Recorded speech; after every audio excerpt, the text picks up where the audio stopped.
कुछ इतिहास जो है हम लोग पढ़ते हैं सभापति महोदय, और कुछ इतिहास को बनते हुए देखते हैं। और हम सभी इस सदन में जितने भी सदस्य बैठे हैं वो इस इतिहास के बड़े गवाह हैं कि माननीय प्रधानमंत्री जी के नेतृत्व में माननीय गृह मंत्री जी ने इस देश के इतिहास को ठीक कर दिया, बदल दिया। मैं उनको धन्यवाद देना चाहता हूं। धारा 370 खत्म होते हुए हमने देखा इसी सदन में, 35A खत्म होते हुए देखा इसी सदन में, महिला रिजर्वेशन बिल 33% इसी सदन में जो है बदलते हुए देखा। और आज 31 मार्च 2026 जो उन्होंने टारगेट रखा है, उसके पहले 30 मार्च को ये गृह मंत्री इतनी मजबूती के साथ पूरे देश को ये मैसेज देना चाहते हैं कि हम जो कहते हैं वो करते हैं। ये कल नहीं है। कई एक वक्ताओं को मैंने सुना कि कल खत्म होगा। इतिहास में कल कभी नहीं आता है। इतिहास में आज ही सबसे महत्वपूर्ण है, और वो आज का पल है कि ये 30 मार्च 2026 है और 31 मार्च 2026 को नक्सलवाद खत्म हो जाएगा। मैं उस परिवार का लड़का हूं सभापति महोदय जिसके दादा जो है नक्सलवाद की भेंट चढ़ गए। आज भी उनकी लाश नहीं मिली। पिछले 35 साल से मैं अपने दादा को जो है ढूंढ रहा हूं और उनका श्राद्ध तक नहीं कर पाया। मैं उस पार्टी का सदस्य हूं झारखंड में जिस पार्टी के नेता बाबूलाल मरांडी जी के बेटे जिनके की शादी तुरंत हुई थी 1 महीना पहले, उसको नक्सलाइट ने गोली से मार दिया। मुख्यमंत्री थे बाबूलाल मरांडी जी। मैं उस झारखंड राज्य का सांसद हूं जिसमें 24 में से 18 जिले नक्सलवाद की भेंट चढ़े। और इस सदन में क्या चर्चा होती थी? एसआरई का फंड कैसे जाएगा, सारंडा कैसे खत्म होगा, मनरेगा कैसे खत्म होगा। आज जो है ये लड़ाई जो खत्म हुई है, ये लड़ाई कोई नक्सलवाद गरीब और अमीर की नहीं है। मैं सभी वक्ताओं को सुन रहा था कि ट्राइबल का ये है जी, इसका गरीबों का ये है, किसानों का ये है। मैं इस सदन के से पूछना चाहता हूं आपके माध्यम से कि इस नक्सलवाद के नेता कौन रहे? चारू मजुमदार शेड्यूल ट्राइब थे, ओबीसी थे, किसान थे, क्या थे? कानू सन्याल ब्राह्मण थे, विनोद मिश्रा ब्राह्मण थे, विश्वनाथ तिवारी ब्राह्मण थे, सत्यनारायण कम्मा थे, नागा रेड्डी थे। यही 7-8 लोगों ने तो यह आंदोलन किया। आप किसकी बात कर रहे हो? किस आदिवासी की बात कर रहे हो? किस किसान की बात कर रहे हो? किस गरीबों की बात कर रहे हो? ये लड़ाई क्या है? ये लड़ाई विचारधारा की है। और ये विचारधारा की लड़ाई 1 अप्रैल 1949 को जवाहरलाल नेहरू जी ने सभी मुख्यमंत्रियों को पत्र लिखा। 1 अप्रैल 1949, आज 30 मार्च है, 1 अप्रैल 1949। उस पत्र में वो लिखते हैं सभी मुख्यमंत्रियों को कि इस देश की सबसे बड़ी समस्या कम्युनिस्ट पार्टी, कम्युनिस्ट आंदोलन है। इस आंदोलन को दबाओ, ये नक्सलवाद की तरफ बढ़ेगा, ये देश के टुकड़े टुकड़े करेगा, ये स्कूल नहीं बनने देगा, ये कॉलेज नहीं बनने देगा, ये रोड नहीं बनने देगा। लेकिन हमने क्या किया? हमने क्या किया? कांग्रेस पार्टी जब टूटी तो इसने सीपीआई का सहारा लिया। सीपीआई के सहारे के साथ 1967 से लेकर 1969 इस देश का ऐसा विषय था जब वीवी गिरी को जिताना था और नीलम संजीव रेड्डी को हराना था, तो कांग्रेस ने सीपीआई के साथ मिलकर अपनी सरकार बनाई और उनको राष्ट्रपति बनाया, और उसके बाद यह नक्सलवाद पैदा हुआ। वही कांग्रेस नेहरू जी की बात नहीं मानकर इंदिरा जी ने इस देश के साथ भारी नुकसान किया।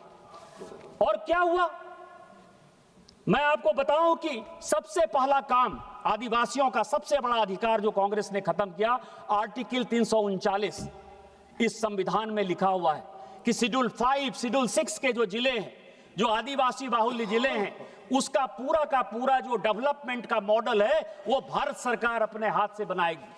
लेकिन रात के अंधेरे में जब इमरजेंसी लगाई तो 1976 में सबसे पहले धारा 339 खत्म करके सारे ट्राइबल के अधिकार को खत्म कर दिया। इसके बाद मैं आपको बताऊं कि मैं कुछ डॉक्यूमेंट लेकर आया। जब नक्सलवाड़ी में डेवलप हुआ और उसने हत्या का काम चालू किया, तो चीन के रेडियो ने जून 1967 में जून 1967 में कहा कि ये काम सबसे बढ़िया है और हम भारत को जो है ये सारे नक्सलवादी गतिविधियों के लिए मदद करेंगे।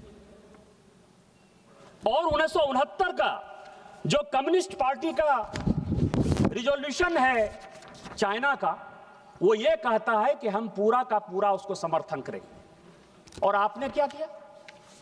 1969 में, 1967 में ये जब चीन का रेडियो ये बात बोल रहा है, 1969 में यदि चीनी कम्युनिस्ट पार्टी का रिजोल्यूशन ये हो रहा है, आप 1969 से लेके 1977 तक उसके साथ सरकार बनाते रहे। हम भारतीय जनता पार्टी के कार्यकर्ता हैं, हम राष्ट्रीय स्वयंसेवक संघ के कार्यकर्ता हैं। हमारे लिए ये आइडियोलॉजी है, हम इस आइडियोलॉजी के खिलाफ हैं और आपके लिए ये सत्ता प्राप्ति का केंद्र है। आपने क्या किया? आज भी आप यूपीए सरकार में किसके साथ हैं? उसी कम्युनिस्ट के साथ है जिसने इस देश को तिरुपति से पशुपति तक पूरा कॉरिडोर बना दिया। आज यूपीए में, केरल में जो है आप उसके खिलाफ हैं, केंद्र में सरकार बनाने के लिए यहां है। बंगाल में आप उसके खिलाफ हैं, केंद्र में यहां सरकार बनाने के लिए यहां खिलाफ है। और ये सब डॉक्यूमेंट है।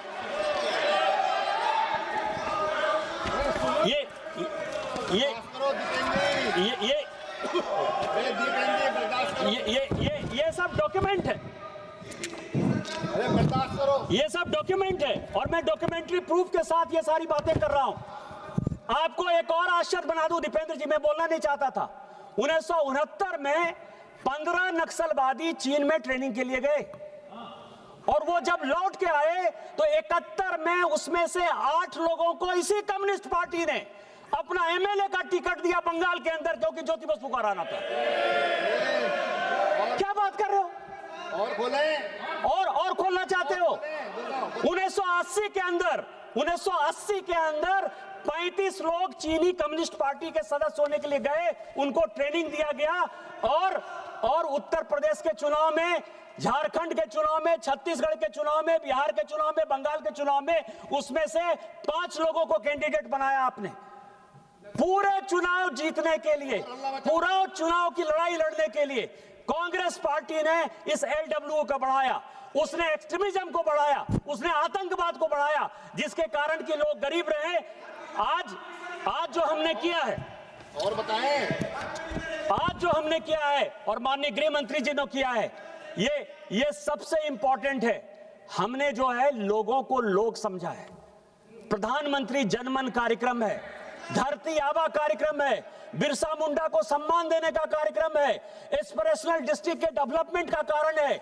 जिस इलाके में मैं जिस इलाके से आता हूं, जिस इलाके में एक एक्सरे की मशीन नहीं थी, वहां all India institute of medical science है। बस 2 मिनट में खत्म करूंगा। वहां एयरपोर्ट है, वहां आईटीआई है, इंजीनियरिंग कॉलेज है, मेडिकल कॉलेज है।